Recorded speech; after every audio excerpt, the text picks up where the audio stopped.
Hello guys, আজকে কিন্তু খুব কম আন্দাজে আমার আজকে ভিডিওটা করা হয়েছে। প্রচণ্ড ব্যস্ততার মধ্যে দিয়ে আজকে আমার দিনটা গেছে। এক তো হচ্ছে যে জানেন যে আমি অর্ডারি কাজ কিছু করি, ব্লাউজটাও। তো লোকজন এসেছিলো, আমি তাদেরকে দেখাতে পারিনি, কারণ অনেকেই আছে যেটা ভিডিও পছন্দ করে না, ওরা ক্যামেরার সামনে আসতে চায় না। তাই আমি আসতে ওনাদের কোনো কথা আমি তুলিনি। তো যাই হোক, এবার তা ওনারা চলে যাওয়ার পরে তখন কি করা যায়, তো হঠাৎ করে মনে হলো যে না, বৃষ্টি বৃষ্টি পড়ছে, পড়ছে।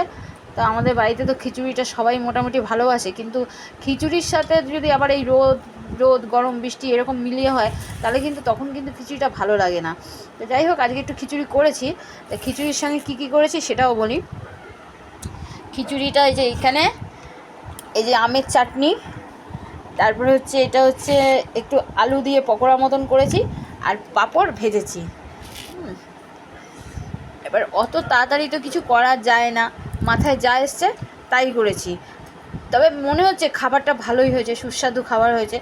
বৃষ্টির মধ্যে তো ঠান্ডা ঠান্ডা ওয়েদার, এই সমস্ত ভালোই লাগে। তাহলে আজ এখানেই, আজকে পম্পার রান্না এই পর্যন্ত। টাটা।